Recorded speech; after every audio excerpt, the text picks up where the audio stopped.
Selamat malam. Di sini kami akan mempresentasikan materi tentang PPH pasal 21. Perkenalkan, nama saya Kak Eva Fitriani, NIM 22011094. Perkenalkan, nama saya Kak Danu Katarina dengan NIM 22011050. Perkenalkan, nama saya Putri Katarina dengan NIM 220111.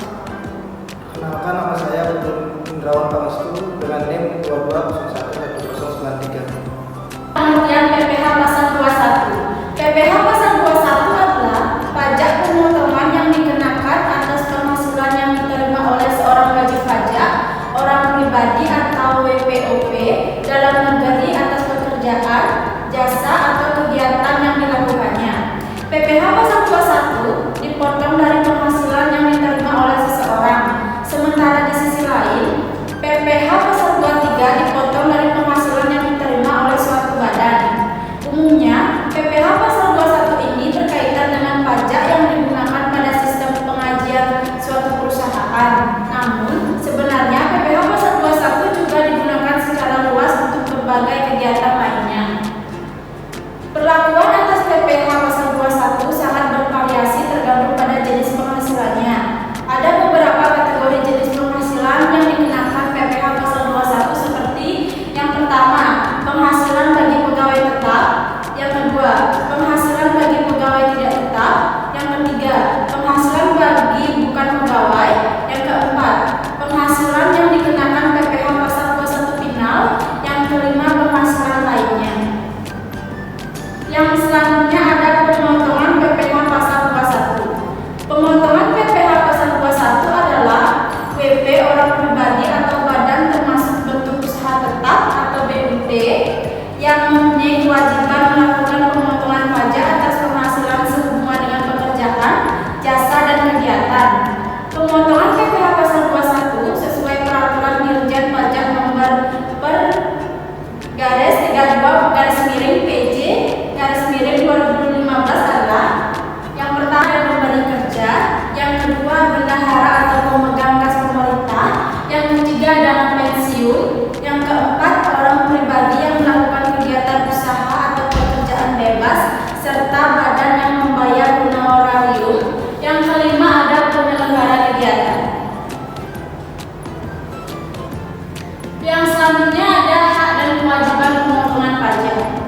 Hak pemotongan pajak PPH pasal 21. Yang pertama, pemotongan pajak berhak atas kelebihan jumlah penyetoran PPH pasal 21 yang terjadi karena jumlah PPH pasal 21 yang terhitung dalam 1 tahun lebih kecil daripada jumlah PPH pasal 21 yang telah disetor. Yang kedua, pemotongan pajak berhak mengajukan permohonan untuk memperpanjang jangka waktu penyampaian SPT PPH pasal 21. Yang ketiga, pemotongan pajak dapat mengajukan keberatan kepada Direktur Jenderal Pajak dan permohonan banding kepada Badan Peradilan Pajak. Yang selanjutnya ada kewajiban pemotongan pajak PPH pasal 21. Yang pertama, setiap pemotongan pajak wajib mendaftarkan diri ke KPP.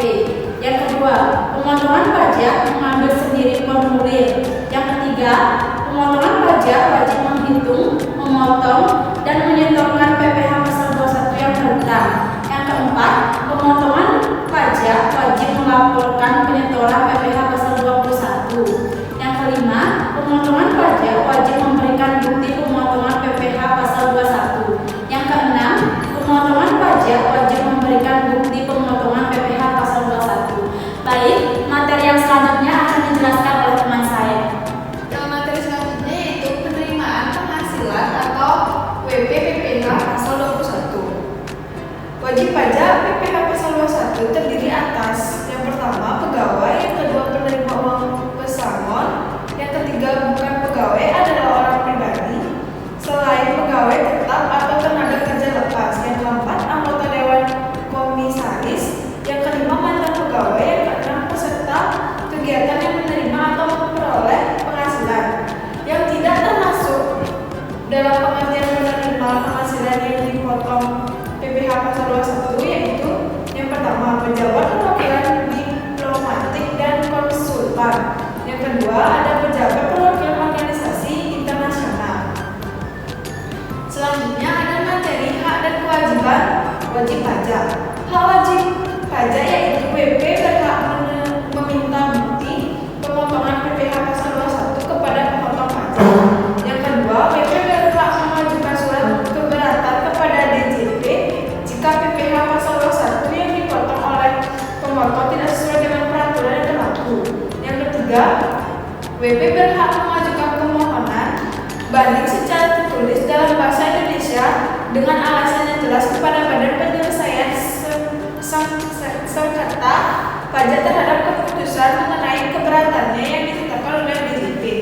Wajib pajak ada dua. Yang pertama, WP pajak menyerahkan surat pernyataan kepada pemotong pajak yang menyatakan jumlah tanggungan keluarga pada suatu tahun takvim untuk mendapatkan pengurangan berupa PTKP. Yang kedua, WP berkewajiban menyerahkan SPT tahunan PPh WP orang pribadi atau jika WP mempunyai penghasilan lebih dari satu pemberi kerja. Baik, materi selanjutnya yaitu ada penghasilan yang dipotong PPh pasal 21. Secara rinci, penghasilan yang dipotong PPh pasal 21 adalah sebagai berikut. Yang pertama, penghasilan yang diterima atau diperoleh pegawai tetap baik berupa penghasilan yang bersifat teratur maupun tidak teratur. Yang kedua, penghasilan yang diterima atau diperoleh penerima pensiun secara beratur berupa uang pensiun atau penghasilan sejenisnya. Yang ketiga, penghasilan berupa uang pesangon, uang bermanfaat pensiun, tunjangan hari tua atau jaminan hari tua yang dibayarkan sekaligus yang pembayarannya melewati jangka waktu 2 tahun sejak pegawai berhenti bekerja. Yang keempat, penghasilan pegawai tidak tetap atau tenaga kerja lepas berupa uang harian, upah mingguan, upah satuan, upah golongan atau upah yang dibayarkan secara bulanan.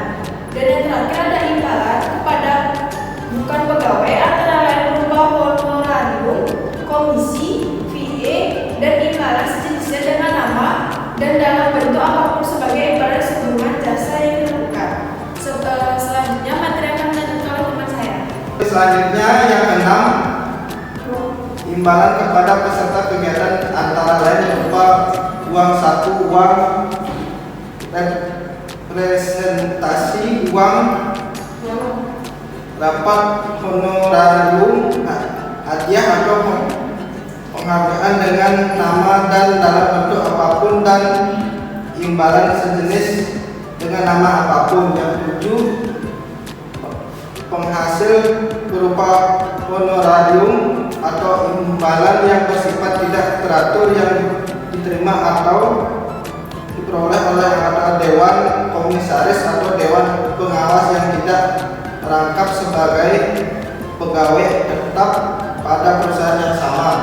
Yang kedelapan, penghasilan berupa jasa produksi, tadiem, gratifikasi, bonus atau imbalan lain yang bersifat tidak teratur yang diterima atau diperoleh mantan pegawai. Atau yang kesembilan, penghasilan berupa penarikan dana pensiun oleh peserta program pensiun yang masih berstatus sebagai pegawai dari dana pensiun yang pendirinya telah disahkan oleh Menteri Keuangan. Yang selanjutnya, penghasilan yang dipotong PPh pasal 21 benar. Beberapa penghasilan yang dipotong PPh pasal 21 yang bersifat final sebagai berikut. Yang pertama, penghasilan berupa uang pesangon yang dibayar sekaligus oleh dua dana pensiun yang pendirinya telah disahkan Menteri Keuangan. Yang kedua, penghasilan berupa uang manfaat pensiun, tunjangan hari tua atau jaminan hari tua yang dibayarkan sekaligus oleh badan penyelenggaraan pensiun atau jaminan sosial tenaga kerja. Yang ketiga, penghasil berupa honorarium. Yang selanjutnya, perhitungan pajak penghasil PPh pasal 21. PPh pasal 21 itu tarif dikali dasar pengenaan pajak berdasarkan ketentuan pasal 17 ayat 1 Undang-Undang PPh. Besarnya tarif pajak penghasilan yang ditetapkan atas PKP atau WP dalam negeri dan WP luar negeri yang menjelaskan usaha atau melakukan kegiatan di Indonesia melalui PID di Indonesia sebagai berikut. Oke, selanjutnya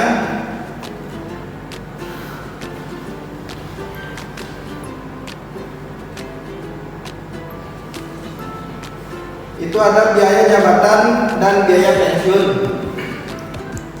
Biaya jabatan adalah biaya untuk mendapatkan, menagih dan memelihara penghasilan yang besarnya 5% dari penghasilan bruto setinggi-tingginya senilai 6 juta setahun atau 500.000 per bulan.